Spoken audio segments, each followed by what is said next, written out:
மக்களுக்கு நல்லது பண்றதுக்கு அரசியலுக்கு வாங்கடா, கொள்ளை அடிக்கிறது கொலை பண்றதுக்கு கூட அரசியலுக்கு. வணக்கம். செய்தி மலர் நேயர்களுக்கு தேர்தல் 2026 ஒரு முக்கிய அறிவிப்பு. வேட்பாளர்களே, உங்கள் அறிக்கையெல்லாம் ஒரு பக்கம் இருக்கட்டும், வாக்காளர் கோரிக்கைகளும் கொஞ்சம் கேளுங்க. இந்த தேர்தல் 2026 பெரிய பெரிய விஷயங்கள், பெரிய பெரிய கட்சிகள் அவங்கவுங்க அறிக்கைகளை விடுறீங்க.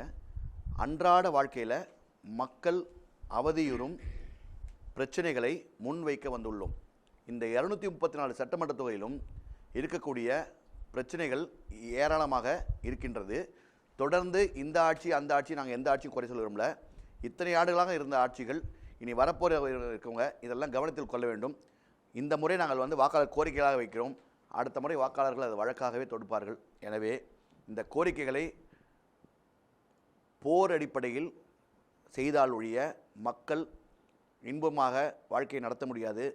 அதனால் நான் நல்ல ஆட்சி புரிகிறேன் என்று ஒருவரும் மாறுதட்டு கொள்ள முடியாது. எனவே இந்த கோரிக்கைகளை காது கொடுத்து கேளுங்கள். அனைத்து சட்டமன்ற தொகுதியில் இருக்கக்கூடிய வேட்பாளர்களை, என்னுடைய சக நண்பர்கள் வந்திருக்காங்க. நாங்கள் எந்த கட்சின்னு பார்த்தீங்கன்னா எந்த கட்சியும் கிடையாது, ஜாதியும் கிடையாது, இனமும் கிடையாது, மொழியும் கிடையாது. மக்களுக்காக மக்களே அப்படின்ற கான்செப்ட்ஸில் நாங்கள் பல ஆண்டுகளாக சமுதாயத்தில் களம் காண்டு கொண்டு இருக்கிறோம். அந்த வகையில் ஒரு சமூக ஆர்வலராகவும் பெண் உரிமை போராளிகளாகவும் ஒரு சமூக தொண்டு புரிபாளராகவும் நாங்கள் இருக்கிறோம். ஸோ அந்த வகையில் என் சக நண்பர்களை அறிமுகப்படுத்த விரும்புகிறேன். வணக்கம், என் பேர் கதிர்வேல், மொய்தீன் பாஷா, சமூக ஆர்வலர். என் பெயர் சுசித்ரா, பெண் உரிமை போராளி. என் பெயர் வனிதா, சமூக ஆர்வலர்.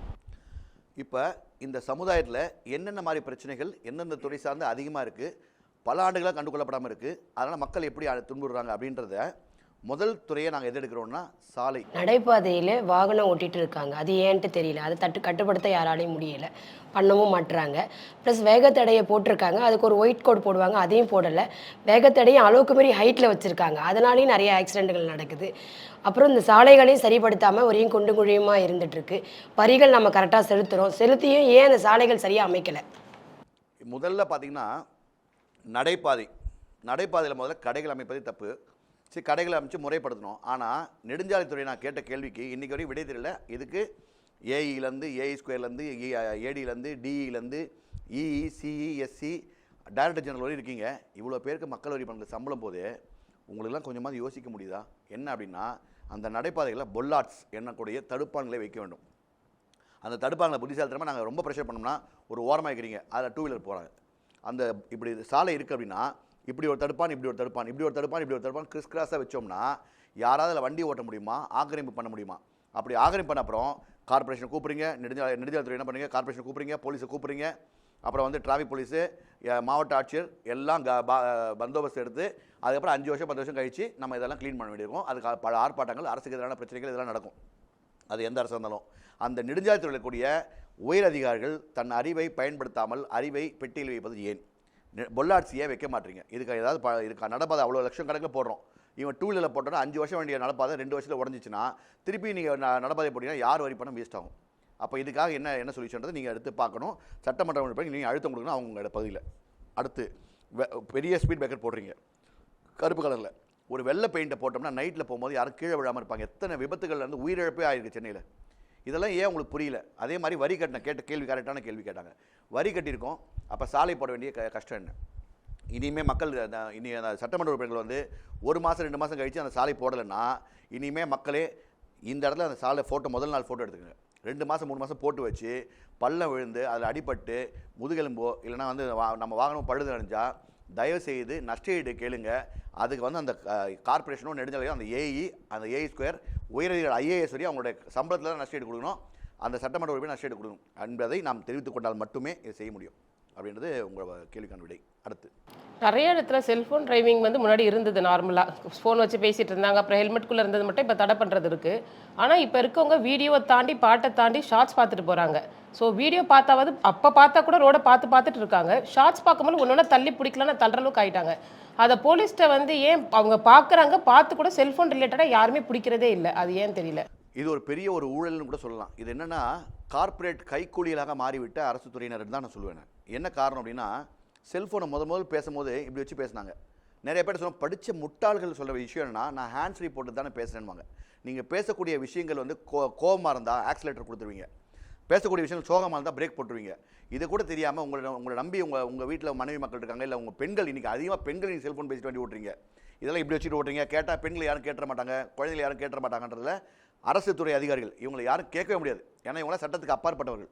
செல்ஃபோன் பேசிட்டு வண்டி ஓட்டுறாங்க, அரசு துறைன்னு போட்டிருக்கோம், தமிழ்நாடு அரசுன்னு போட்டிருக்கோம். உங்களுக்கு என்ன திமிர்? இன்னொரு குடும்பங்களோட விஷயம் இருக்குது, உயிர் இருக்குன்னு தெரியுதா? ஒரு விபத்து நடந்தால் ஒரு ஆள் சாகலை, ஒரு பரம்பரை போடுது. அப்பாவும் அம்மா வந்தால் கஷ்டப்பட்டு பிச்சை எடுத்தால் படிக்க வச்சுருவாங்க. அந்த அப்பா அம்மா சாவச்சு என்ன ஆகும்? இன்றைக்கி என்ன ஆச்சுன்னா, இதை வந்து சிசிடிவி கேமரா போட்டிருக்கீங்க. இது எதுக்கு காமெடி பண்ணுறதுக்கா? சென்னை ஃபுல்லாக 3ஆம் கண்ணு போட்டிங்களே, அந்த 3ஆம் கண்ணில் எத்தனை போக்குவரத்தில் இருக்கக்கூடிய அநியாயம் நடந்துகிட்டு இருக்கு. அந்த போக்குவரத்து அநியாயங்களில் நீங்கள் அழகாக ஃபைன் போட்டாலும் எவ்வளோ விஷயங்கள் சரியாக வரும். வெறும் ஹெல்மெட்டுக்கு மட்டும் போட்டிங்க. ஹெல்மெட்ன்றது ஒரு வியாபாரம். ஹெல்மெட்ன்றது ஒரு வியாபாரத்தை பெருக்கிறதுக்காக போட்டிருக்கீங்க. ஒரு நாளைக்கு 60 ஹெல்மெட் கேஸு. ஏன் ஒரு நாளைக்கு 60 செல்ஃபோன் கேஸ் போடல? ஏன்னா செல்ஃபோன் கம்பெனிக்காரன் கோச்சிப்பான், அப்புறம் இதர பெனிஃபிட்ஸ் கொடுக்க மாட்டான். அது யாருக்கும் பெரிய பலன் போகாது. இதுக்காகவே பிடிச்சி கொடுத்தா கூட செல்ஃபோன் டிரைவிங் போகிறது கிடையாது.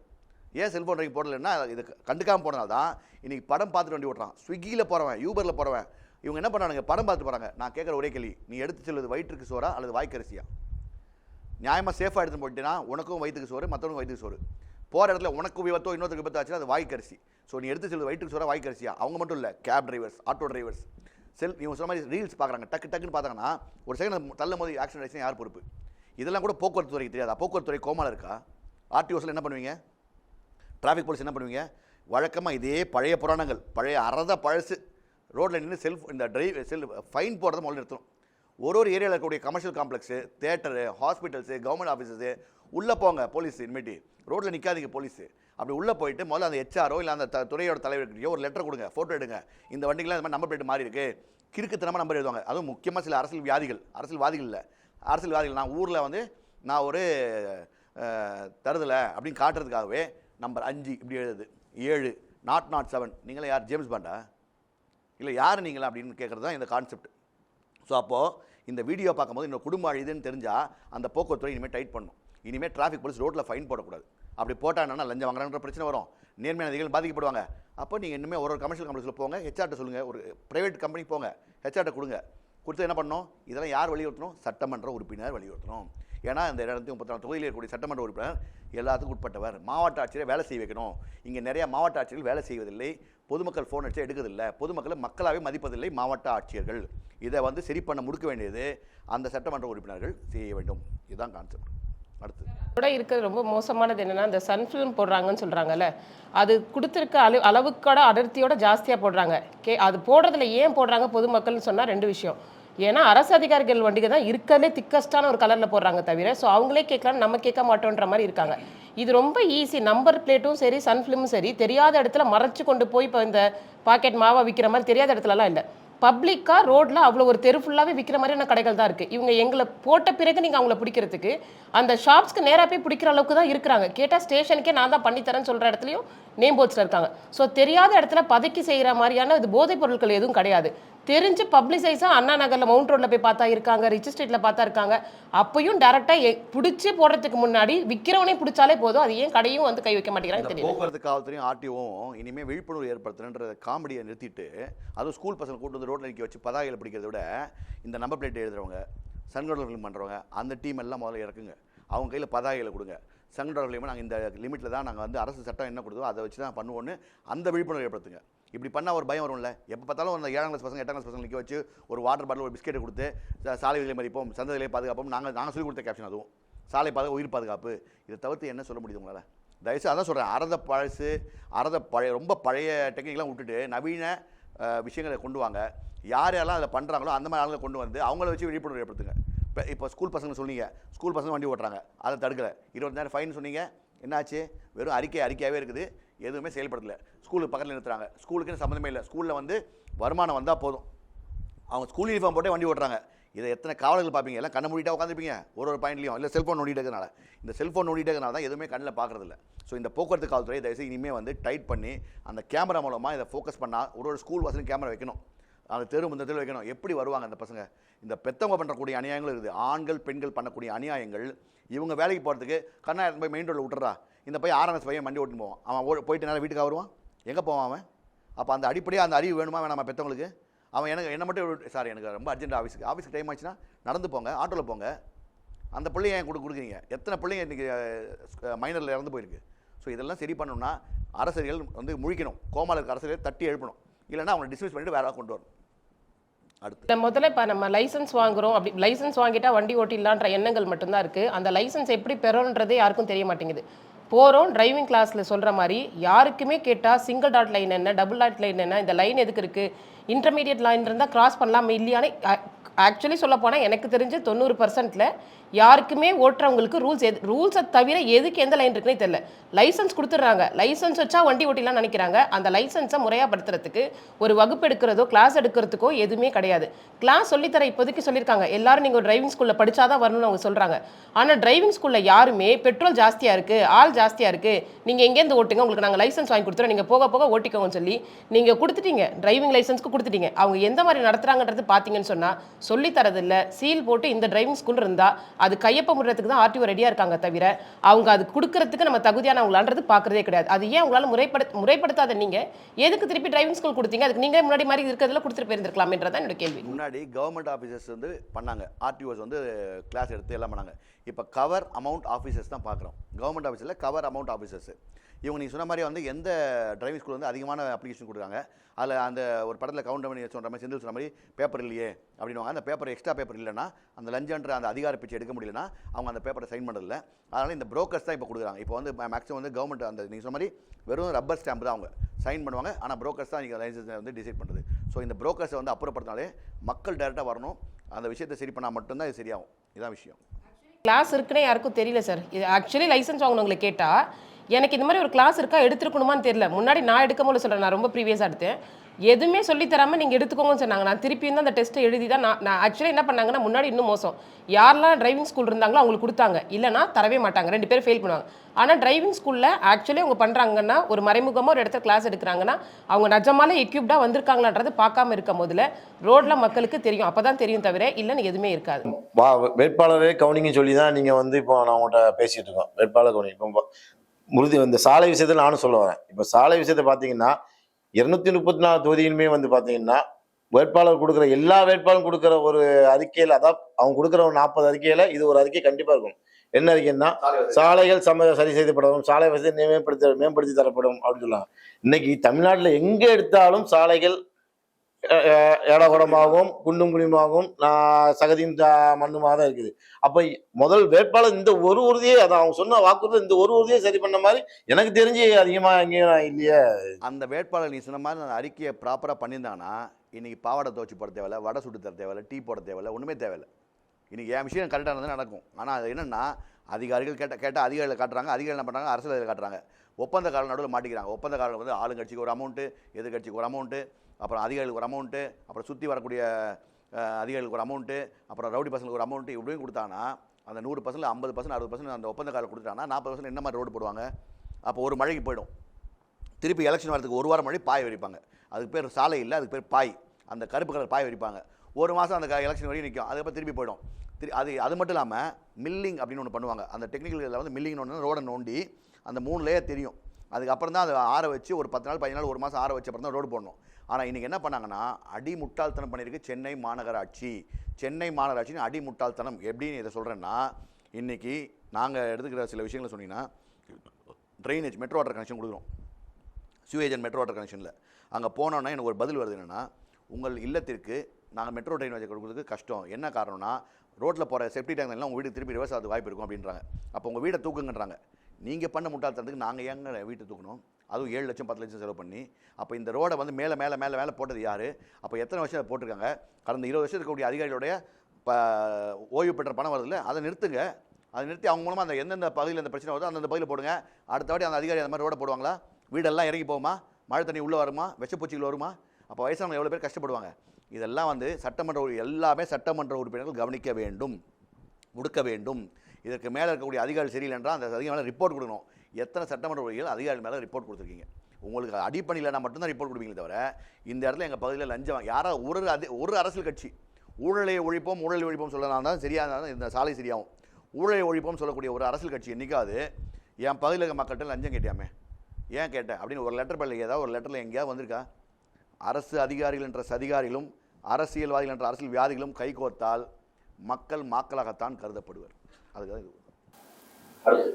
அதுக்கப்புறம் எல்லா அரசியல்வாதியும் ஆட்சிக்கு வந்ததுக்கப்புறம் சொல்கிறது ஒரே இது உலகம் தரம் வாய்ந்ததில் இருக்குது ஸ்கூலு ஹாஸ்பிட்டல் அப்படின்னு. அப்படியே அவங்க பசங்க அவங்க எல்லாம் போய் சேர்றதில்ல. நியாயமான கோரிக்கை இது உங்களுக்கு மட்டும் இல்லை, எல்லாருடைய வாழ்க்கை அண்ணா சொல்லுவாங்க. நம்மளுடைய அரசியல் இது எல்லா கட்சியும் வந்தாலும் சொல்கிறது தான். நம்ம மருத்துவமனை உலகம் தரம் வாய்ந்தது, எல்லா மிஷினும் இருக்குது, அதே மாதிரி ஸ்கூலில் எல்லாம் இருக்குது. அப்போயே உங்கள் பசங்க சிபிஎஸ்சி ஸ்கூலில் சேர்க்குறீங்க இப்படி சில இடத்துல கேட்டாங்க, மேடையிலேயே கேட்டிருக்காங்க அரசியல்வாதியில். வாய் பேச தெரியாமல் வாய் மூடிட்டு சிரிச்சுக்கிட்டு தான் வந்திருக்காங்க. தவிர அந்த மாதிரி ஒன்றும் இல்லை. இன்றைக்கி கீழ்ப்பாக்க மருத்துவமனையில் போய் பாருங்கள், அங்கே நாய் பொண்ணு ஏறி படுத்துருக்குதுன்னு சொல்லி என்கிட்ட கம்ப்ளைண்ட் வந்து நான் கம்ப்ளைண்ட் கொடுத்துருக்கேன். அதுக்கு சென்னை மாநில சுகாதாரத்துறை போகிறதே கிடையாது, உள்ள அது போக மாட்டாங்க. அவங்கள கூப்பிட்டு கடிச்சிக்கிறாங்க, ஏன் நீங்கள் அவர்கிட்ட சொன்னீங்க அப்படின்றாங்க.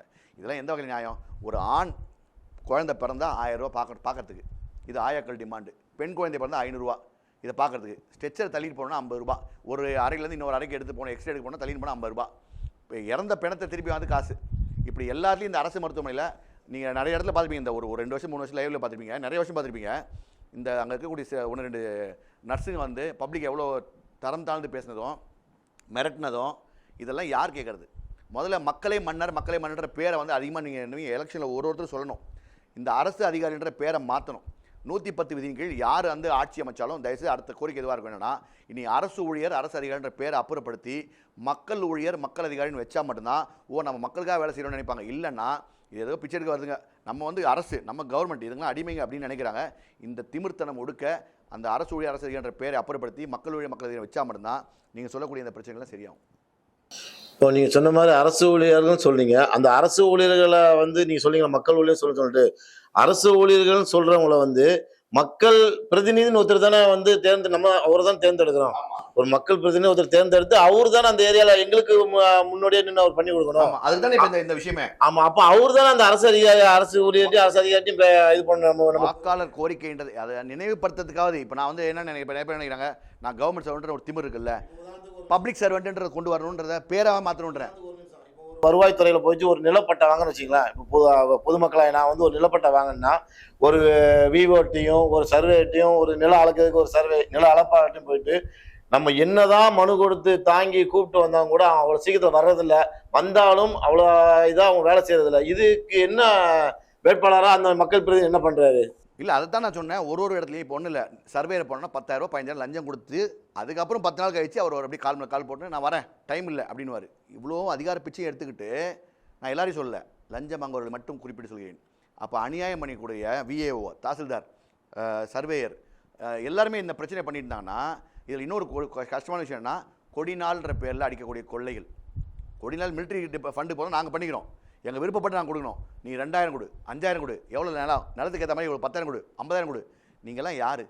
கொடிநாளுக்கு ஒரு டார்கெட், கவர்மெண்ட் வந்து ஒரு டார்கெட் இருக்குது ஃபண்டு கலெக்ட் பண்ணுறதுக்கு, அரசு கஜனாவை சேர்க்கறதுக்கு மக்களை வந்து டார்ச்சர் பண்ணணுமா?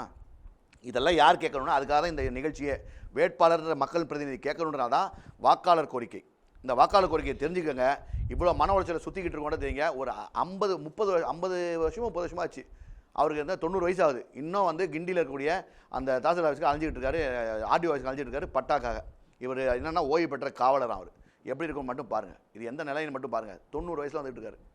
ஸோ இதுதான் இன்றைக்கி நிலைமை அப்படின்றது தெரிஞ்சுன்னா அடுத்த கேள்வி.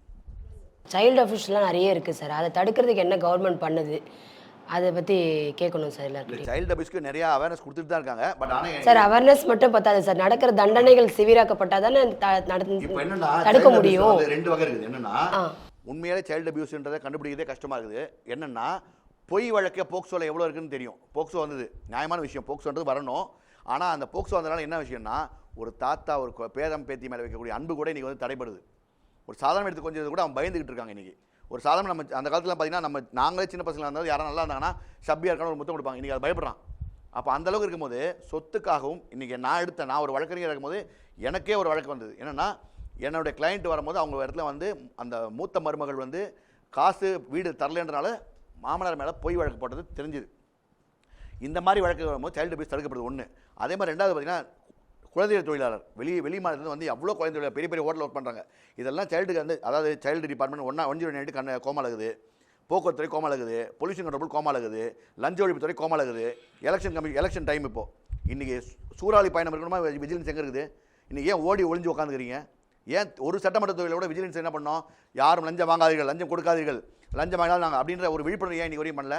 ஏன் லஞ்ச ஒழிப்புத்துறை கோமாவில் படுத்துக்கிறீங்க? ஸோ இதெல்லாம் எல்லா துறையும் கோமாவில் இருக்குது. இந்த கோமாவை தட்டி எடுப்பதற்காக தான் 234 தொகுதியில் இருக்கக்கூடிய ஏற்கனவே ஆண்ட கட்சியும் இனி ஆள போகிற கட்சியும் யாராக இருந்தாலும் சரி, இதே கட்சி ஆண்டாலும் சரி, எங்களுக்கு கவலை இல்லை. யார் வந்தாலும் இந்த விஷயங்களை இப்போ நம்ம பேசக்கூடிய விஷயங்களை கை வைக்கலைன்னா இது போக போக இன்னும் சீரழிஞ்சு போகுன்றதை நான் சொல்லிடுறேன். எல்லா சிக்னல்லையும் பிச்சைக்காரங்க குழந்தைய வச்சுட்டு பிச்சை எடுத்துட்டு இருக்காங்க.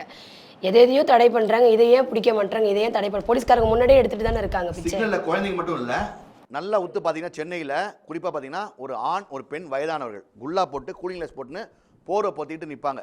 இவங்க எல்லாம் எங்கேருந்து வந்திருக்காங்கன்னா ஆந்திராவிலேருந்து இறக்குறாங்க. கிட்டத்தட்ட 100 பேர் 100 ஜோடிகள் இறக்கி விடப்பட்டிருக்கு உள்ள. இதை ஒரு ஆள் யாரோ ஒருத்தர் வந்து எடுத்துகிட்டு இருக்காரு. ஒரு பாலத்துக்கு கீழே அவங்களை அடக்குறாரு. எல்லா சிக்னலையும் அவங்கள கொண்டு வந்துட்டு ஒரு நாளைக்கு 200 300 ரூபா அவங்களை வசூலிக்கிறாரு. இதெல்லாம் காவல்துறைக்கும் தெரியும். பிடிச்சி கொடுத்து சொல்லியும் கேட்கல. ஹரியானாலேருந்து 300 கொள்ளையர்கள் வந்திருந்தாங்க. போரூர் சிக்னலில் கிட்டத்தட்ட ஒரு 10 பேர் பிடிச்சி கொடுத்தேன், விட்டாங்க. எங்களுக்கு இது ரொம்ப வருத்தமாக இருந்தது. ஸோ இந்த மாதிரி விஷயங்கள்லாம் வந்து நாங்கள் பார்க்கும் போது எங்களுக்கு ரொம்ப கஷ்டம். நாங்கள் வந்து சம்பளம் இல்லாமல் ஒரு சமூக அளவில் வேலை செய்யக்கூடிய நாங்கள் ஏன் சம்பளம் வாங்கக்கூடிய அவர்கள் கடமை செய்ய தவறுகள் என்பது இனிமே வரக்கூடிய வகையில் சட்டமன்ற உறுப்பினர் எந்த கட்சி வந்து ஜெயித்து வந்தாலும் இதை வலியுறுத்த வேண்டும். சிக்னலில் இருக்கக்கூடிய இவங்க வந்து வெறும் புக்கு வைக்க மட்டும் இல்லை, இவங்களாம் வெளியூர்லேருந்து வரதுனால இவங்களாம் திருடவும் முயற்சி செய்கிறார்கள். ரெண்டாவது, சுகாதாரத்துறையின் கோட்டை போட்டுக்கிட்டு இந்த திருவள்ளூர் சைடு கண்டிகை சைட்லேருந்து எங்கேயோ ஒரு ட்ரஸ்ட் ஒன்று இருக்குது. இவங்கெல்லாம் அந்த மருத்துவர் மாதிரி செவிலியர் மாதிரி அந்த சிவப்பு கலர் கோட்டு வெள்ளை கலர் கோட்டு போட்டுன்னு தெருவா வசூல் பண்ணுறாங்க. பக்கா கொள்ளையர்கள் இவர்கள். இந்த ட்ரஸ்ட்டில் வந்து பேரை வச்சுக்கிட்டு இவங்க பண்ணுறது அநியாயங்கள் ஜாஸ்தி. சென்னை ஃபுல்லாக பரவிட்டு இருக்கு. இதையும் சரி பண்ணணும். இதை சட்டமன்ற உறுப்பினர்கள் கவனத்தில் எடுத்துக்கொள்ள வேண்டும். போக்குவரத்து துறை பொறுத்த வரைக்கும் சிசிடிவி கேமரா இடத்துல எங்கே கேப்சர் ஆகுதோ ஃபைன் வந்துருச்சுன்னு சொன்னால் இங்கே மக்கள் சிக்னல் இருக்குது, இங்கே பிடிக்கிறாங்கன்னு தெரிஞ்சு வண்டியில் நிற்கிறாங்க ஒயிட் லைன் பிஃபோர். ஆனால் நிறைய சிசிடிவியில் நான் போகும்போதில் ரோட்டில் போகும்போதில் ஏதாவது பிரச்சனை இருக்கும் போதில் அங்கே காவலர்கிட்ட ஏதாவது கேட்டால் என்ன சொல்கிறாங்கன்னா இங்கே ஒர்க் ஆகலாமான்றாங்க. ஏன் சார் ஒர்க் ஆகலாம் அப்படின்னு கேட்டால் சொல்கிறாங்க, இல்லை இங்கே டெண்டர் வாங்கிட்டு போனவன் ஏமாற்றிட்டு போயிட்டேன்றாங்க. அப்போது நாங்கள் வண்டி எங்கேயாவது விட்டுட்டோம், இல்லை சிக்னலை தாண்டிட்டோம், கொஞ்சம் வந்துட்டா கூட அவ்வளோ கடுமையாக அவ்வளோ கேவலமாக பேசக்கூடிய காவலர்களுக்கு இதை டெண்டர் போட்டு ஏமாத்தினவனை போய் பிடிக்காம இருக்கிறவங்களை மட்டுமே எளிமையாக இருக்கவங்களை மட்டுமே பிடிச்சிட்டு இருந்துட்டு உங்களுக்குள்ளே இருக்கிற ஒரு பிரச்சனையை எடுக்காமலே இருந்துட்டு எங்கெல்லாம் கேமரா ஒர்க் ஆகுது போடுறதுக்கு நீங்கள் அது கீழே ஒரு எல்இடி போர்டில் இது ஒர்க் ஆகுதா இல்லையான்னு இருக்கலாம். இன்னொன்று என்ன பண்ணுறாங்கன்னா ஆக்சிடென்ட் ஆயிடுச்சுன்னு சொன்னால் பெரிய ஆட்களால் ஆக்சிடென்ட் ஆயிடுச்சுன்னு சொன்னால் கேமரா ஒர்க் ஆகலன்னு சொல்லி காவலர் யார் அங்கே இருக்காங்களோ அவங்களுக்கு காம்பன்சேஷன் பேசுறது ஒரு வேலையாக இருக்காங்க. அதை மாற்றணும்னா அங்கே கீழே ஒரு எல்இடி போர்டு போட்டு அந்த கேமரா ஒர்க் ஆகுதா இல்லையான்னு பார்க்கணும். ஈஸியாக என்ன சொல்லிடுறாங்கன்னா 100 அடி ரோடில் கேட்டால் கூட எந்த கேமரா ஒர்க் ஆகலன்றாங்க. ஆனால் அவங்களுக்கு தேவைப்பட்டா நீங்கள் செஞ்ச சார்ஜ் ஷீட் போடணும்னு நினச்சா ஒர்க் ஆகுதுன்றாங்க. இது அப்போ நான் மக்களுக்கு கேமரா ஒர்க் ஆகுதா இல்லையான்னு தெரியாமலே நீங்கள் வச்சிருக்கீங்கன்றீங்க. அது எங்களுக்கு எப்படி தெரியுன்றது நீங்கள் நினச்சிட்டு இருக்கீங்கன்றது என்னோட கேள்வி. இதை வந்து என்ன பண்ணணும்னா ஒரு சட்டமன்ற தொகுதியிலையும் அந்த வேட்பாளர்கள் என்ன பண்ணணும், ஜெயிச்சு வந்துட்டீங்கன்னா போக்குவரத்துறை கூப்பிட்டு இல்லை ஆர்டிஓ கூப்பிட்டு எந்தெந்த இடத்துல கேமரா இருக்குது, நம்பர் ஆஃப் கேமராஸ் எவ்வளோ ஆக்டிவ் எவ்வளோ இன்ஆக்டிவ், எந்த டேட்டில் ஆக்டிவாக இல்லை, எந்த டேட் இன்ஆக்டிவாக இல்லை, எப்போ ஆக்டிவாக இருக்குது இன்ஆக்டிவாக இருக்குது, யார் டெண்டர் எடுத்தாங்க, டெண்டர் எடுத்தவங்க வரலன்னா அவங்க மேலே என்ன ஃபைன் சார்ஜ் பண்ணலாம், இதெல்லாம் அங்கே பப்ளிக் வியூக்கு அங்கே இருக்கணும். ஏன்னா பப்ளிக்காக போட்ட இடம் பப்ளிக் வியூ இருக்கணும். இதை உறுதிப்படுத்தணும். இது மட்டும் இல்லை, இதோட ஒரு சிரிப்பு எள்ளி நகையாடக்கூடிய செயல் என்னென்னா, நம்ம வந்து ஒரு பெண் இறந்ததுக்கப்புறம் தான் வந்து நம்ம பெண்களுக்காக நம்ம நிறைய விஷயம் கொண்டு வந்தோம். அதுவும் பஸ்ஸில் சிசிடிவி பஸ்ஸில் வச்சாங்க. 2400 கேமரா சிசிடிவி போட்டிருக்காங்க சென்னை மாநகராட்சி பேருந்தில். எத்தனை கேமரா இருக்காதுன்னா 0. ஏன்னா நெட்டுக்கு காசு கட்டலையாம். பாவம். போக்குவரத்துறை நஷ்டம்ன்ட்டு தனியார் பேருந்தை கொண்டு வந்து விட்டு அதுலேயே மாநகர பேருந்து கழகம்னு போட்டு அதில் என்னவோ போட்டிருக்காங்க OHM என்னென்னவோ இதெல்லாம் போட்டிருக்காங்க தனியாரா யாரோ. இப்போ இதெல்லாம் போட்டு இவங்க மாதிரி 2 கான்ட்ராக்ட் உள்ளே கொண்டு வந்து விட்டுருக்காங்க. அப்போ கான்ட்ராக்ட் தனியார் விட்டால் தனியார்னு தான் இருக்கணும், மாநகர பேருந்து இருக்கக்கூடாது. ஆனால் அதையும் போட்டு அவங்களுக்கு மட்டும் இப்போ எப்படி தனியார் மட்டும் எப்படி அதை வருமானம் ஆக்குவான்? தமிழ்நாட்டில் வந்து போக்குவரத்தும் சாப்பாடும் ஒருத்தர் நஷ்டம் இடுறாருன்னா அவரை மாதிரி ஒரு முதுகெலும்பு ஒடிஞ்சு புத்தியே இல்லாத ஒரு துறைத்தலைவர் இருக்காருன்னு தான் அர்த்தம். ஏன்னா இவ்வளோ மக்கள் 8 கோடி மக்களுக்கு இடத்துல போக்குவரத்து அவ்வளோ போக்குவரத்து நெரிசல் இருக்குது. எப்படி போக்குவரத்து வந்து நஷ்டமாகும்? திட்டமிடுதல் இல்லை. அந்த கேமராவை இன்றைக்கி வரை இல்லை. ஏகப்பட்ட ஸ்டேஷனில் வந்து பஸ்ஸில் வந்து திருடிட்டாங்க, பஸ்ஸில் செயின் ஸ்நாச்சிங், பஸ்ஸில் சண்டன் பொண்ணு, அந்த கேமரா போய் பார்த்தா காவலர் போய் கேட்டாங்கன்னா கேமரா இயங்கலை. ஏன் இயங்கலைன்னு கேட்டால் நாங்கள் நெட்டு காசு கட்டலை. இதை விட அசிங்கம் ஏதாவது இருக்குதா? அதே மாதிரி அந்த ஓட்டுநருடைய விஷயங்கள் எடுத்துக்கிட்டிங்கன்னா அந்த இருக்கைக்கு பின்னாடி ஷீட்டு போடுறாங்க, கேலண்டர் போடுறாங்க, ஸ்க்ரீனை போட்டுக்கிறாங்க. டிரைவர்களாக பண்ணிக்க வேண்டிய விஷயம். இதை ஏஎம் சேஃப்டி GM சேஃப்டின்னு ஒருத்தர் இருக்காரு MTCயில். என்ன பண்ணுறாரு? அந்த டிப்போ மேனேஜர் என்ன பண்ணுறாங்க? அந்த டிப்போவில் ஒரு 50 வண்டி இருக்குமா? வெளியில் போகும்போது அது முதல்ல அந்த உள்ள டிப்போவில் நிற்கும் போது ஒரு ரவுண்ட் அடிச்சு பார்க்கலாமா? இவங்கெல்லாம் என்ன பண்ணுறாங்க? ஏன் அதெல்லாம் எடுக்கலை? மக்களோட உயிர் வந்து உங்களுக்கு அவ்வளோ துச்சமாக போச்சா? அவன் செல்ஃபோன் பேசுவார், எதுவும் பேச மாட்டார், இல்லைனா வந்து தம் அடிப்பார், இல்லை ஏதோ வெளியூர் படத்தில் தம் அடிக்கிறாங்க. இதெல்லாம் யார் தடுக்கிறது? விளம்பரம் அது விளம்பரம் எடுக்கிறோமா? அரசு ஓட்டுநர் இருக்காங்க, அரசோ தனியாரோ பேருந்து ஓட்டுநர் இருந்தாங்கன்னா அந்த கண்ணாடி போட்டு குழு இருந்தால் கூட அந்த டிரைவர் வந்து எங்களுக்கு தெரியணும், பப்ளிக்கு தெரியணும். அப்போ தான் அவர் என்ன பண்ணுறாங்க, நாங்கள் யாராவது அலர்ட் ஆக முடியும். இல்லைன்னா எங்கள் உயிர் பாதிப்பு. இதை போக்குவரத்துறை கோமலர் உள்ளது. ஏன் இதுவரை யாரும் ஒரு போக்குவரத்தில் இருக்கிற சாதாரண அதிகாரிலேருந்து அமைச்சரும் யாரும் கேட்க மாட்டீங்களா? இதெல்லாம் இதெல்லாம் எப்போ சரியாகும்னா உங்ககிட்ட இருக்கிற மொத்த வண்டியும் பிடுங்கிட்டு நீங்களும் வந்து பொது போக்குவரத்தை பயன்படுத்துங்கன்னு சொன்னால் மட்டும்தான் இந்த விஷயம் சரியாகும். இதில் இன்னொரு ஒஸ்டான விஷயம் சொல்கிறேன். மக்கள் டெய்லி மக்களிடம் வழிப்பறி செய்யக்கூடிய ஒரு செயல் சொல்கிறேன். வழிப்பறி மக்களிடம் செய்யக்கூடிய வழிப்பறி என்னென்னா இந்த ஓலா, ரேப்பிடோ, யூபர் இவங்க பண்ணுற அட்டகாசம் தெரியுமா? ஃபோன் அடித்து ஆட்டோவோ கேப் புக் பண்ணால் 50 ரூபா எவ்வளோ காட்டுது? 50 ரூபா தரீங்களா, 100 ரூபா தரீங்களா? இவங்க கேட்டது போய் இப்போ அந்த ஆப்பே டிரைவர்ஸ் நாட் அக்செப்டிங் 30, 60, 90, 120, 150 வரையும் கேட்குறீங்க. யார் நீங்களாம் பகல் கொள்ளையர்களா? சரி, டிரைவரில் சொன்னீங்க, ஓகே, அவன் கேட்டான். இப்போ நீங்கள் ஆப்பே பண்ணுறீங்களே, இவங்கள ஃபோனே பண்ண முடியாது. இவங்களுக்கு வந்து கஸ்டமர் கேர் சென்டர்னு ஒன்று வச்சுக்கிட்டு ஒன்லி ரெக்கார்டிங் தான், அது மெசேஜ் தான் அனுப்ப முடியும், அவங்கள்ட்ட பேசக்கூட முடியாது. சென்னையில், தமிழ்நாட்டில் ஒரு இடத்துலையும் எங்கெல்லாம் அந்த ஓலா, ரேப்பிடோ, யூபர் இருக்குதோ அவங்களுக்கு ஒரு ஆஃபீஸ் அங்கே இருக்கணும். அந்த ஆஃபீஸ் கஸ்டமர் கேருக்கு இருக்கணும். இது மக்கள் போய் அங்கே கம்ப்ளைண்ட் கொடுக்கணும். அப்போ தான் இது சரியாகும். இல்லைனா மக்களோட பணத்தை வழிப்பறி பண்ணுவாங்க. இது வந்து கேட்டால் அவங்க மிரட்டுறதும் சண்டை போடுறதும் அதிகமாகிடுச்சு. இவங்க இப்போ அவங்க நின்னாலும் 5 நிமிஷம் லேட் ஆகிடுச்சுன்னா உடனே சொல்கிறாங்க. நம்ம போய் நின்னாலும் 10 நிமிஷம் ஆனாலும் கண்டுக்க கிடையாது. அவங்க அக்செப்ட் பண்ணாலும் எந்த நடவடிக்கை எடுக்கிறது கிடையாது. ஸோ இதை யார் சரி செய்வது? அந்த ஆப் வந்து ஒன்று. ரெண்டாவது, 2 வீலருக்குன்னு ஒரு விஷயம் கொண்டு கொடுத்தாங்க. 2 வீலரில் போகும்போது ஆட்டோக்காரெலாம் சண்டை போட்டாங்க. இதில் 2 விஷயத்தை பார்க்கணும். என்னென்னா, எஸ், ஆட்டோ மீட்டர் போடல, மீட்டரை ஏற்றணும், அவங்களோட வாழ்வாதாரம் இருக்குது, கண்டிப்பாக நான் ஒத்துக்கிறேன். ஆனால் ஆட்டோக்காரங்க இவங்களை மறித்து கிரடப்படுறது தப்பு. அதுக்கு யார் காரணம்னா அரசு காரணம். என்ன காரணம் அப்படின்னா, ஒரு 2 வீலர் வந்து ஒயிட் போர்டு தான். அப்போ நீங்கள் உண்மையிலே ஓலா, ரேப்பிடோ, யூபருக்குலாம் நீங்கள் பர்மிஷன் கொடுக்கணும்னா என்ன பண்ணிக்கணும்? அதை கமர்ஷியல் போர்டை மாற்றி, எல்லோ போர்டை மாற்றி நீங்கள் கொடுத்துக்கணும். அதை தவறு பண்ணிட்டீங்க. இவங்க 2 பேரும் அடிச்சுக்கிட்டோன்றீங்க. ஆட்டோக்காரங்களை கேட்குறேன், நீங்கள் எப்படி வந்து இவங்க எங்கள் வாழ்வாதாரத்தை அடிக்கிறான்னு சொல்கிறீங்களே, மக்கள் வாழ்வாதாரத்தை அடிக்கிறீங்க தெரியுமா? 10 கிலோமீட்டர் போனால் ஆட்டோக்கு எவ்வளோ வரணும்? 25 ரூபா ஒரு 2 கிலோமீட்டருக்கு. அடுத்த 9 கிலோமீட்டருக்கு 18 ரூபா, 12 ரூபா. நீங்கள் 108, 25, 133 ரூபா வரணும். ஆனால் நீங்கள் என்ன பண்ணுறீங்க? 250 எவ்வளோ போடுறீங்களோ டபுள் சார்ஜ் கேட்குறீங்க. நான் போய் சும்மா வருவேனான்னு கேட்குறீங்க. அப்போ நான் என்ன அதுக்காக கூட வர முடியுமா? நாங்களா ஒரு பஸ் கத்திபாரா எடுங்க, போரூர் டோல் எடுங்க, நீங்கள் எந்த இடத்துல போய் நீங்கள் வந்து மக்கள் கூடுற இடத்துல கோயம்பேடு பஸ் ஸ்டாண்ட் எடுங்க, எங்கே எடுங்க, யாரோ ஒருத்தர் இறங்கி கரெக்டான விலை கொடுத்து போகிறாங்களா மக்கள்? அப்போ ஒரு 10,000 ரூபா 15,000 சம்பாதிக்க என்ன பண்ணுவான்? ஆட்டோவுக்கு மீட்டர் விலையை ஏற்றுங்க, அவங்களோட வாழ்வாதாரத்தை அடிக்க வேணாம். ஆனால் அதுக்கு கரெக்டாக ஃபிக்ஸ் பண்ணி அதுக்கு வந்து சார்ஜ் போடுங்க. அந்த சார்ஜ் ரிசிப்ட் கொடுத்தா தான் வரணும். எக்ஸ்ட்ரா கேட்டால் டிமாண்டுக்கு ஸ்டெப் எடுங்க. ஸ்டெப் எடுக்கிறது கிடையாது யாரும். அதிகாரி எடுக்கணுமா, அரசு போக்குவரத்து துறை அரசு எடுக்கணுமா? போக்குவரத்து காவல்துறை ஆக்சுவலாக டிசிஷன் பாலிசி கொண்டு வரது அரசு கொண்டு வரணும். அதை செயல்படுறது அரசு அதிகாரிகள், அரசு ஊழியர்கள் பண்ணணும். ஆனால் அரசு கம்முன்னு இருக்குது. இந்த 3 வருஷம் 4 வருஷத்தில் யாருமே ஏன் போராட்டம் நடத்தல? 5 வருஷம் நடத்தல? இது முன்னாடி ஆட்சி நடத்துறீங்க, இந்த ஆட்சியில் ஏன் நடத்தல? அப்போ ஏன் நீங்கள் ஆட்சி சார்ந்து பார்க்குறீங்க? ஆட்சி சார்ந்து பார்க்காதீங்க. எங்கள் கம்ஃபர்ட் சார்ந்து, எங்கள் சுகம் சார்ந்து அப்படின்னு மக்களும் பார்க்கணும், ஆட்டோ ஓட்டலும் பார்க்கணும், 2 வீலர் ஓட்டலும் பார்க்கணும். இதை கேட்கணும். துறைன்னு சொன்னதுனால சொல்கிறேன், தமிழ்நாடு சென்னை சிட்டியை தாண்டி தமிழ்நாட்டுக்குள்ளே வேறு பகுதியில் சென்னீங்கன்னா சில பஸ்ஸில் எல்லா பஸ்லையுமே முன்னாடி பெண்கள் ஆக்கிரமிச்சுக்கிறாங்களே. அதாவது நம்ம உட்கார்ந்தா கூட விரட்டி நம்ம அசிங்கமா திட்டி எழுப்பி அனுப்புறாங்க ஆண்களை. இது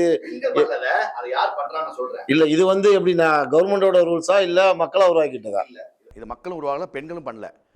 அந்த பஸ்ஸில் எனக்கே நேர்ந்திருக்கு. திருச்சியில் நான் பஸ்ஸில் ஏறி டிரைவர் இங்கே இருக்காரு, பக்கத்தில் உட்காரேன். இதுக்கு பின்னாடி தான் மகளிர் சீட்டு, மகளிர் உட்காரணும். ஆனால் என்ன பண்ணிட்டாங்க அப்படின்னா, எந்திரிச்சு பின்னாடி போ, டிரைவர் வந்து பின்னாடி போங்க கூட இல்லை, பின்னாடி போ. நான் கேட்டேன் எதுக்கு போகணுன்னு. இங்கே லேடிஸ் வருவாங்க, இதுதான் லேடிஸ் சீட், இது என்னென்ன, எந்திரிச்சு போயா, இல்லைன்னா பஸ் எடுக்க மாட்டேன். போலீஸ் கூப்பிட்றாரு. போலீஸ் வந்த அப்புறம் நான் விஷயத்தை சொல்கிறேன், நான் சமூக அளவு வழக்கறிஞர்னு சொன்ன அப்புறம் இல்லை நீங்கள் எடுங்கன்னு சொல்லி அப்புறம் வண்டி எடுக்கும். இப்போ நாங்கள் போராட வேண்டியதாகுது. அதே மாதிரி ஒரு மாநகராட்சி கழிப்பிடம், ஒரு பேருந்து நிலையத்துலையும் இந்த அநியாயம் நடக்குதுன்னா 5 ரூபான்னு போட்டு 10 ரூபா சொல்லிக்கிறது, அதுக்கு ரிசிப்ட் கொடுக்குறது கிடையாது. கேட்டால் நான் யார் இடம் தெரியுமா? யார் இடம்?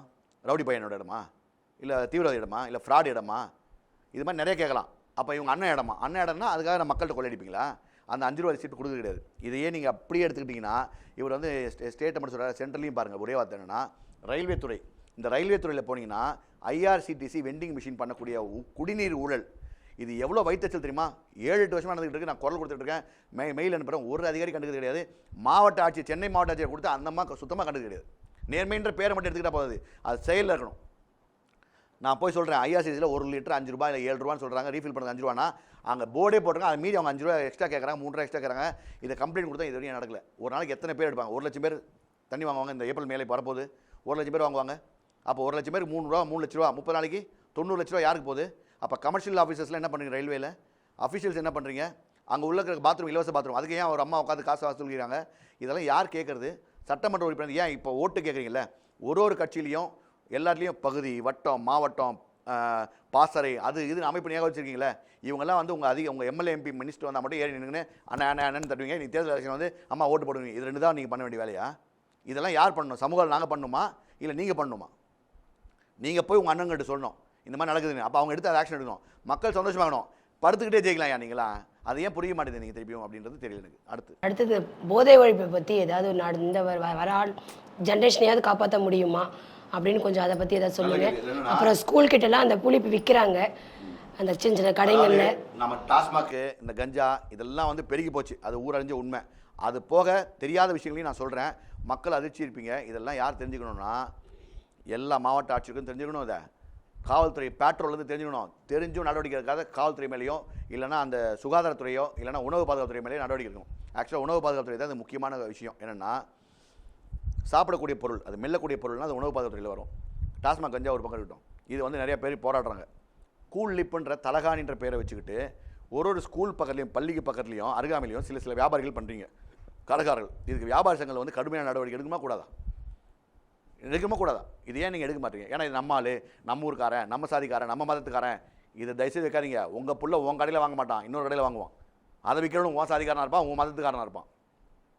இந்த வேலை பண்ணாதீங்க. இது எந்த அளவுக்கு போயிருக்குன்னா பர்த்டே சாக்லேட்டில் கலந்து கொடுக்குறாங்க. தயவுசெய்து கொஞ்சம் கிஞ்சிக்கிறேன், வேட்பாளர்கள் இதெல்லாம் பேசுறது இல்லை எங்கேயுமே. யாரோ ஒரு வேட்பாளர் நம்ம பேசின ஏதாவது ஒன்று பேசிக்கலாம் கேளுங்க, கிடையாது. வேட்பாளர் ஏதாவது ஒன்று பேசுகிறாங்க. ஏன்னா பர்த்டே சாக்லேட்டில் நம்ம சாப்பிடும் போதெல்லாம் அந்த காலத்தில் வந்து பேரி, நியூட்ரின் இந்த மாதிரி ஒரு பிராண்டட் சாக்லேட்ஸ் மட்டும் இருக்கும். இப்போ வந்து unbranded chocolates, foreign chocolates, imported chocolates வருது. இதை ஃபுட் சைடு ஒழுங்காக பார்க்குறாங்க, ஆய்வு பண்ணுறாங்களா? இந்த சாக்லேட்டில் வந்து போதையை தடவி கொடுத்துட்டாங்கன்னா அந்த குழந்தைக்கு டேஸ்ட் ஆயிடுச்சுன்னா இன்னொரு குழந்தை வேணும் அந்த சாக்லேட் வாங்கி கொடுக்கும். இது டெய்லி பழக்கமாச்சுன்னா அந்த போதையிலேருந்து எப்படி இந்த குழந்தைங்க சைல்டு அபியூஸ்லேருந்து எப்படி காப்பாற்றுறது? அப்போ அந்த போதைப் பொருள் வந்து வெளியே கொண்டு வரணும். அதே மாதிரி நான் வந்து கண்டுபிடிச்சது டிஎல்எஃப்க்கு எதிரில் ஆந்திரா மில்ஸ் ஹோட்டல், அந்த ஹோட்டலில் பீடால போதைப் பொருள் கண்டுபிடிச்ச அந்த ஓனரை கேட்டோன்னே இல்லை ஒருத்தர் கொடுத்தாரு ஓடிட்டாரு கூப்பிட்றேன் அப்படின்றாரு. இது எந்த வகையில் நியாயம்? அந்த பீடா யார் போடுவா? குழந்தைங்க, பெண்கள் எல்லோரும் போடுவோம்ல. அப்போ எதை நம்பி நம்ம சாப்பிட்ற மாதிரி இருக்குது? அப்போ இதெல்லாம் யார் பார்க்கணும், யார் கவனிக்கணும்? உணவு பாதுகாப்புத்துறை அதிகாரிகள். இன்றைக்கி என்னென்னா பிடிச்சி கொடுத்தோம்னா அதுக்கு காசை வாங்கினா அந்த காசு அந்த பிடிச்சி கொடுத்த அன்சு வரையும் எடுத்து போய் ரிட்டர்ன் பண்ணுற அளவுக்கு அதிகாரிகள் இருக்காங்கன்னா இவங்க அதிகாரிகளா சதிகாரிகளான்னு தெரியல. இதையும் முடுக்க வேண்டும் வேட்பாளர்கள் கவனத்திற்கு. சார், போக்குவரத்து காவல்துறை பொறுத்த வரைக்கும் அவங்க எஃபெக்டிவாக ஒர்க் பண்ணுறது, நான் எங்களை பாதுகாக்க தான் இருக்கிறாங்கன்னு சொல்கிறது கேள்விப்பட்டாலும், ஆனால் காலையில் அதிகாரிகள் போகிற நேரத்தில் வேலை செய்கிறதும் அவங்க எங்கெங்கே இருக்காங்களோ அந்த இடத்த டிராஃபிக் ரெகுலேட்டர் பண்ணுறதை தவிர்த்து எங்கே சம்பாதிக்கணுன்ற இடத்துக்களை பார்த்து தேர்ந்தெடுத்து அதுக்கு ஹெல்மெட் ஃபைன் போடுறதா இருக்கட்டும், அதர் தென் அவேர்னஸ் கொடுக்கறத தவிர்த்து தடுக்கிறத தவிர்த்து எப்படியெல்லாம் ஃபைன் போட்டு சம்பாதிக்கலாம். ஒன்று லீகலாக அதுக்குள்ளே இருக்கிறது ஃபைன் போட்டுறாங்க, இல்லை நீங்கள் அந்த ஃபைன் கட்டல இந்த அமௌண்ட்டு தாங்கன்னு சொல்கிறாங்க. மெயினாக சொல்ல போனால் குடிக்கிற இடம் இருக்குது. ஆக்சுவலி எங்கே பார் இருக்கோ அதுக்கு ஒரு 10 மீட்டர் இல்லை 5 மீட்டர், இங்கே பார் இருக்குன்னா 5 மீட்டர் இடைவெளியில் நிற்கிறீங்க. நீங்கள் இங்கேருந்து குடிச்சிட்டு வருவான் பிடிக்கணும்னு நினைக்கிறதுக்கு, இல்லை அவன் குடிச்சிட்டு வண்டி ஓட்டக்கூடாதுன்னா நீங்கள் பார் வாசல் இதுக்கு நின்றுடலாம். நீங்கள் 5 மீட்டர் தாண்டி நிற்கிறேன், நீங்கள் வாசலில் நின்று எவன் குடிக்க வரான், குடிச்சிட்டு வெளில வரானா, இல்லை ஃப்ரெண்டு ஏற்றிட்டு போகிறான்னு பார்த்துலாம். ஆனால் சம்பாதிக்கணும் நோக்கில் எந்த பாரில் பார்த்தாலும் 5 மீட்டர் 10 மீட்டர் கூட இல்லை, அவன் அடுத்த யூட்டன் கூட பண்ண முடியாத அளவுக்கு இங்கேருந்து இறங்கினா எட்டி பார்த்தா போலீஸ் இருக்கா இல்லையான்னு பார்க்குற அளவுக்கு தான் நிற்கிறீங்க. அதை சம்பாதிக்கணும் நோக்கத்தில் அந்த பார் திறந்துருந்தா நம்மளுக்கும் இருக்குன்னு நினைக்கிறீங்களா, இல்லை பாதுகாக்கணும்னு நினைக்கிறீங்களா? டாஸ்மாக் எடுத்துக்கிட்டிங்கன்னா சிரிப்பு தான் வரும். ஏன்னா டைம் ஒரு குறிப்பிட்ட டைம் இருக்குது. 12 மணி மேலே ஓடுற டாஸ்மாக் எல்லாத்துலேயும் இருக்க தான் இது செய்யுது. ஆர்ப்பாட்டம் பண்ணிட்டு இருக்காங்க. நீங்கள் வேட்பாளர் சில வேட்பாளர்கள் தட்டி கேட்குறாங்க. இதெல்லாம் எல்லாருக்கும் கைவிட்டு போயினுக்கிறதுனால தான் யாரும் கண்டுக்கிறது இல்லை. போய் பதில் சொல்லி நம்ம யாராவது போய் சொன்னோம்னா எனக்கு ரொம்ப வருத்தமான விஷயம், சம்பளமே இல்லாமல் நாங்கள் ஒரு தகவல் கொடுக்குறோம், நாங்கள் எந்த ஒரு சன்மானம் எதிர்பார்க்கல. அப்படி இருக்கும்போது எங்களை போட்டு கொடுத்து எங்களை அடி வாங்க வைக்கிறதும் திட்டு வாங்க வைக்கிறதும், எங்கள் சில இடத்துல ஒரு பாய் வந்து அங்கே ஆற்காடு பக்கம் வந்து கொலையே பண்ணாங்க ஒரு விஷயத்தை சொல்லி கொடுத்ததுனால. அப்படி இருக்கும்போது ஏன் வந்து உங்களுக்காக ஒரு சம்பளம் இல்லாத ஒரு வேலைக்காரன் வரும்போது அந்த தகவலை கூட வாங்கிக்கிட்டு அதை சரி நடவடிக்கை எடுக்காமல்? ஒன்றும் இல்லை, உதாரணத்துக்கு ஒன்று சொல்கிறேன். போரூரில் அந்த சிஎம்ஆரில் ஒர்க் நடக்குது. அதில் வந்து அந்த பையன் வந்து ஒரு வட நார்த் இந்தியன் வந்து பீடா போடுற இந்த இது அன்சு போடுறான். இந்த பையன் எங்கடா வாங்கினு கேட்டால் நான் பீகார்லேருந்து வாங்கிட்டு வந்தேன்றான். பீகார்லேருந்து வாங்கிட்டு வந்தானா டெய்லி போய் அவன் பீகார்லேருந்து வாங்கிட்டு வருவானா? அப்போ அவன் ஒரு 6 மாதம் இங்கே தங்க போகிறானா? அப்போ அவனுக்கு தேவையானது வாங்கி வந்துருப்பானா? இந்த மாதிரி ஒரு 500 பேர் அங்கே வேலை செய்கிறாங்களா? அப்போ அவங்க தங்க நேரத்தை ஏன் ரைட் பண்ணிடக்கூடாது? அது சொல்லும் போது அந்த போக்குவரத்து பேட்ரோலில் இருந்தக்கூடிய ஒரு எஸ்ஐ அவர் என்ன பண்ணுறாருன்னா ஏங்க விடுங்க அப்படின்றாரு. நான் சொல்லணும் விடுங்கன்னு அவர் தடுக்கணும், ஆனால் அவர் விடுங்கன்ட்டு போகிறாரு. இன்னும் அவரை தான் வந்து வச்சு சுற்றிட்டு இருக்காங்க. இதெல்லாம் எந்த மாதிரி மக்கள் பாதுகாப்பு இருக்கும்? எப்படி கஞ்சாவும் போதையும் ஒழிப்பீங்க இந்த மாதிரி காவல்துறை காவலர்களை வச்சுக்கிட்டு? இதெல்லாம் ஒரு பெரிய ஒரு ஒரு கொடுமையான விஷயம் இதெல்லாம். ஸோ அதனால் வந்து என்னென்னா வேட்பாளர்கள் என்னென்னா இந்த மாதிரி விஷயங்களை தயவுசெய்து எதை நீங்கள் கேட்குறீங்களோ இல்லையோ, உங்கள் தலைவர்கள் பேச்சு, உங்களுடைய மினிஸ்டர்கள் பேச்சு, இல்லைனா உங்களுடைய சக ஊழியர்கள் பேச்சு கேட்பீங்களோ இல்லையோ, தயவுசெய்து இந்த வீடியோவை ஒருத்தரும் கேட்க ஆரம்பிச்சிங்கன்னா மக்கள் சமுதாயத்தில் என்ன நடக்குது, மக்கள் எப்படி அவதூறுகிறாங்கன்னு தெரியும். உங்கள் பிள்ளைங்களும் இதுக்குள்ளே தான் இருக்குது, உங்கள் மனைவி மக்கள் இதுக்குள்ளே தான் இருக்காங்க, எல்லாமே பயத்தில் தான் இருக்காங்க. நீங்கள் நினைக்கிறீங்க காரில் போய்ட்டு வந்தால் தப்பிச்சிருவோன்ட்டு, கிடையாது. இந்த கஞ்சாக்களும் போதைகளும் அதிகமாக ஒரு தெருவுக்கு ஒரு ஊருக்கு வந்தவன், நகருக்கு வந்தவன் ஒரு தெருவுக்கு வந்தவன் ஒரு வீட்டுக்கு பக்கத்து வீட்டுக்கு வந்தவன் உங்கள் வீட்டுக்கு வரதுக்கு ரொம்ப நேரம் ஆகாது. இது ஆரம்பத்தில் கிள்ளியாக வேண்டும். இதை கவனத்துக்கு கொள்ளுமாறு கேட்டுக்கொள்கிறேன். நீங்கள் மற்ற எதை காப்பாற்றுறீங்களோ இல்லையோ அது கூட எப்படியோ தடுமாறி எதையோ பண்ணி இடிச்சாலோ ஏதாவது காப்பாற்றிக்கிறோம். ஆனால் 108 ஆம்புலன்ஸில் ஒரு ரொம்ப கிரிட்டிக்கலான ஒரு கண்டிஷனில் போகும்போதில் ஒரு அதிகாரி ஒரு இடத்துலேருந்து கிளம்பும் போதில் உங்களால் ஒரு கால் அலர்ட் பண்ணி த்ரூ அவுட் த இடம் அவங்க வீட்டில் இருந்தோ அவங்க எங்கே போகிறாங்களோ உங்களால் ஒரு டிராஃபிக் ரெகுலேட் பண்ண முடியுதுன்னா 108 ஆம்புலன்ஸும் அண்டர் கவர்மெண்ட் கீழே தான் ஒர்க் ஆகுது. அந்த 108 ஆம்புலன்ஸில் சார் இந்த கால் வந்திருக்கு, எங்களோட ஆம்புலன்ஸ் இந்த இடத்துலேருந்து இங்கே ரீச் ஆக போகுது, அங்கேருந்து இந்த ஹாஸ்பிட்டல் வரப்போகுது. அந்த காலை நீங்கள் கவர்மெண்ட் கீழே வேலை செய்கிற நீங்கள் கூட அது டேரெக்டாக ஒரு டிராஃபிக் போலீஸ்க்கு போய் அவங்க அந்த டிராஃபிக் கூட ரெகுலேட் பண்ணுறது. இதை 10 வருஷம் முன்னாடி நம்ம பேசியிருப்போம், 108 ஆம்புலன்ஸில் போய் பேசியிருக்கோம். நாங்கள் உடனே நம்ம போய் கேட்கும்போது நீங்கள் பண்ணிட்டீங்கன்னா நாங்கள் என்ன பண்ணணுன்ற அந்த ஈகோ உங்களுக்கு டச் ஆச்சு தவிர 108 ஆம்புலன்ஸில் போயிருந்தோம். அதை டச் ஆன நீங்கள் சார் நாங்கள் இதை பண்ண போகிறோம் சார் இப்போ உடனே பண்ணிட போகிறோம்னு சொன்னீங்க. 10 வருஷம் ஆச்சு சொல்லி இன்னும் நீங்கள் எடுக்கலன்னு சொன்னால் மக்களுக்கு நீங்கள் மதிப்பு கொடுக்காது ஓகே. ஆனால் உயிருக்கு போராடக்கூடிய ஒருத்தனுக்கு கூட டிராஃபிக் போலீஸ் அப்போ நீங்கள் கவர்மெண்ட் ஹெல்ப் பண்ணுவீங்க தவிர கடைசி வரைக்கும் நீங்கள் பப்ளிக் ஹெல்ப் பண்ண மாட்டீங்கன்றது சாக போகிறவனுக்கு கூடயான்றது என்னோட கேள்வி. இதை ஒரு உதாரணம் சொல்லணும்னா மக்கள் செய்யக்கூடிய தவறுகளை சுட்டி காட்டுவாங்க. ஆனால் அரசு அதிகாரிகள் செஞ்சால் கேட்ட மாட்டாங்கிறதுக்கு உதாரணம் ஓவர்லோடு செய்யக்கூடிய ஆட்டோக்களுக்கு ஃபைன் போடுவாங்க. எம்டிசி பஸ்ஸில் 49 என்ன வரி கட்டின மக்களே மன்னர் மக்களுக்காகவே நாம் அப்படின்னு சொல்லக்கூடிய அனைவரும் 100 பேர் அந்த பஸ்ஸில் போவான். நொந்து நுழை ஆக்சிடென்ட் பஸ் ஸ்டாண்டில் விழுந்து கை கால் உடச்சின்னு எல்லாம் இந்த இருக்கான். அப்போ அவங்களுக்கு அபராதம் அந்த பஸ்ஸுக்கு போட மாட்டாங்க, ஏன்னா அது அரசு. அதே மாதிரி பஸ் சிக்னல் நிற்கக்கூடிய சன்ரோட் ஃபிலிம் இருக்கக்கூடிய இல்லை பம்பர் இருக்கக்கூடிய தனி மனிதனுடைய வாகனத்துக்கு அபராதம் போடுவீங்க. இன்சூரன்ஸ் இல்லைன்னா அபராதம் போடுவீங்க. அரசு வாகனங்களுக்கு இன்சூரன்ஸ் இல்லைன்னு பல இடத்துல பல பிரச்சனைகள் வெடிச்சிருக்குது. அப்போ அதுக்கெல்லாம் யார் போடுறது அபராதம்? இது மாதிரி நீங்கள் சொல்லக்கூடிய விஷயங்களை அடிப்படையாக ரொம்ப உயர படிச்சிருக்காங்களே, பெரிய பெரிய படிப்பு படித்து உட்காந்துருக்காங்களே, இவங்களாம் சிந்திக்கணும். என்றைக்கு இவங்கெல்லாம் ஊழல் பண்ணக்கூடிய அரசியல்வாதிகள் பின்னாடி போய் கை கட்டிக்கின்னு அவங்க தற்குறிகளாக மாறிட்டார்களோ அப்போ இந்த பிரச்சனைகள் வெடிக்கும். இது ஒன்று. ரெண்டாவது, ஒரு விழிப்புணர்வு நடத்தணும் அப்படின்னா பொதுமக்களில் இருக்கக்கூடிய ஒரு விஷயங்கள் சொல்கிற ஆதங்களில் காவல்துறையில் ஒரு விஷயம் தயவுசெய்து மாற்றி ஆகணும். யார் முதலமைச்சர் வந்தாலும் முதல்ல இது செய்யுங்க. என்ன அப்படின்னா ஒரு நிகழ்ச்சி நடத்தணும், ஒரு பொதுமக்களாக பொது விஷயத்தில் நடத்தணும்னு நினைக்கிறோம். ஐஎஸ் டிபார்ட்மெண்ட்டில் இன்டெலிஜென்ஸ் செக்ஷன் அப்படின்ற இடத்துல போய் நாங்கள் மனு கொடுக்குறோம், விண்ணப்பம் கொடுக்குறோம். நாங்கள் ஒரு நிகழ்ச்சி நடத்துகிறோம் அப்படின்ட்டு. இன்றைக்கி உதாரணத்துக்கு ஏப்ரல் இன்றைக்கி 14ஆம் தேதி 2026 நாங்கள் ஏப்ரல் 30ஆம் தேதி 2026 நாங்கள் கொடுக்க போகிறோம் பண்ண போகிறோம்னா ஒரு 2 நாள் 48 மணி நேரத்தில் அந்த பர்மிஷன் கொடுக்க முடியாதா? அவங்களால அனலைஸ் பண்ண முடியாதா? எல்லா ஸ்டேஷன்லையும் ஒரு ஐஎஸ் இருக்காங்க. இந்த இடம் ஓகேவா, இவங்க பண்ணுறது கரெக்டாக, இவங்க நியாயமான விஷயம் பண்ணுறாங்களா, ஏன் சொல்ல முடியாதா? 29ஆம் தேதி சாயங்காலம் வரையும் ஏன் எங்களை பிச்சை எடுக்க வைக்கிறீங்க? அதுக்கு அனுமதி கொடுப்போம். அவங்க இந்த நிகழ்ச்சி ஏற்பாட்டாளர்கள் நிகழ்ச்சி பண்ணணுமா கூடாதா? செலவு பண்ணி அவங்க முன்னேற்பாடு பண்ணணுமா கூடாதா? இன்விடேஷன் பண்ணணுமா கூடாதா? அப்போ அதெல்லாம் பண்ணி வச்சோம். நீங்கள் அசால்ட்டாக என்ன பண்ணுவீங்க? முடியாதுங்க அதில் அப்படின்ட்டு ஒரு லெட்டர் அப்புறமா கொடுப்பீங்க. அப்படி இல்லைன்னா வாய்மொழியாக நடத்திக்கங்க நீங்கள். ஏன் நாங்கள் உங்களை மதித்து தானே நாங்கள் லெட்டர் கொடுக்குறோம். அப்போ நீங்கள் மதித்து லெட்டரை உங்களுக்கு அனுமதிக்கப்படுதுன்னு கொடுக்க மாட்டீங்களா? இது எந்த வகையில் நியாயம்? இது இன்னும் மேலே டாப் லெவலில் இருக்க கட்சிகளுக்கு மட்டும்தான் அதை கொடுப்பீங்களா? இல்லை டாப் லெவலில் பெரிய பெரிய பணக்காரர்கள் மட்டும் தான் கொடுப்பீங்களா? சராசரி மனுஷன் செய்யக்கூடாது அதை. இப்போ ஒன்றும் இல்லை, உதாரணத்துக்கு சொல்கிறேன். 100% ஓட்டு அப்படின்றத யார் சொல்லிடணும்?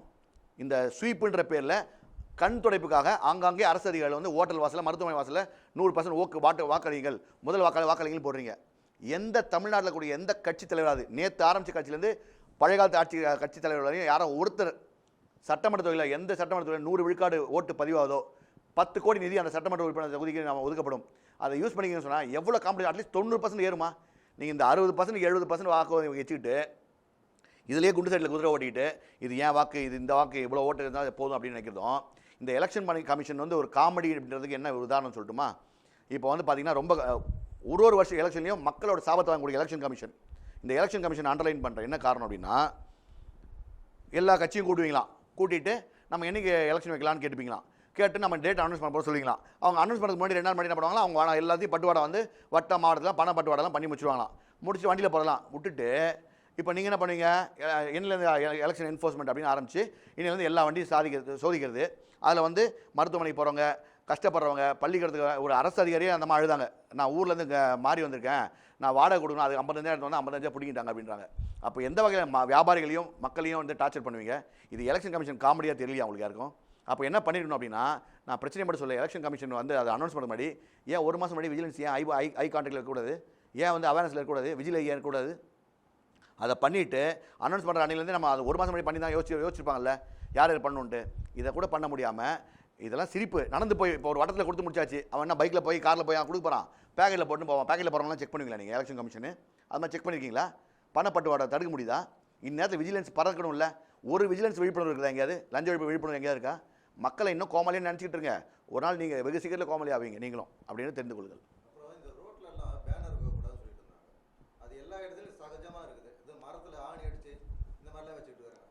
இப்போ ஒன்றும் இல்லை பார்த்தீங்கன்னா பேனர் வைக்கக்கூடாது, உயிர் போகுது, ஒரு பெண் உயிர் போச்சு, 1 மாதம் நல்லா இருக்குங்க.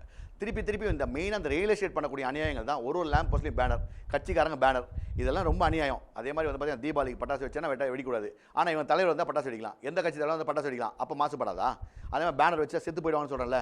உங்கள் வீட்டில் யாராவது ஒருத்தர் வந்து விழுந்து செத்து போனால் மட்டும் தான் உங்களுக்கு அந்த அறிவு வருமா? ஏன் அது புரிய மாட்டேங்குது? அந்த பேனர்களுக்கு ஒரு ரெஜிஸ்ட்ரேஷன் ஒன்று கொடுத்தீங்க, இப்போ எங்கே பண்ணலாம் அவங்க ஈஸியாக சொல்கிறாங்க, உடனே சைன் பண்ணி நாங்கள் சீல் பண்ணி கொடுத்துருவோம் சார், வச்சுக்கணும்னு சொல்லிடுவோம் சார். அப்போ அதுக்கான விஷயங்களை போய் பார்க்க மாட்டீங்களா? இடத்த பார்த்து அது சேஃப்டியாக பார்க்கணும். இந்த டிரான்ஸ்ஃபார்மர் பக்கத்தில் இப்போ அழகாக அதுக்கேற்ற மாதிரி சேஃப்டியாக வச்சுட்டாங்க, அதில் அட்டாச் பண்ணி வைக்கிற அளவுக்கு வச்சிருக்காங்க. இதெல்லாம் ஏன் எப்போ மக்கள் சார்ந்து எதுவுமே யோசிக்க மாட்டேங்கிறது எனக்கு தெரியல. இதுக்கு ஒரு ஸ்ட்ராங்கான விஷயத்தையும் வேட்பாளர்கள் எடுக்கணும் அப்படின்றத நிறைவு செய்து கொள்கிறோம். வேட்பாளர்களே, நாங்கள் பேசிய பிரச்சனைகள் மட்டுமல்ல, எங்களுடைய வடுக்கள், அந்த வடுக்களை நீங்கள் எடுத்துக்கொண்டால் கண்டிப்பாக நீங்கள் வந்து சாதிக்க முடியும். நீங்கள் வெற்றி பெற்று செய்வீர்கள் என்ற நம்பிக்கையில் வாக்காளர் சார்பாக அழகர் செந்தில், வணக்கம்.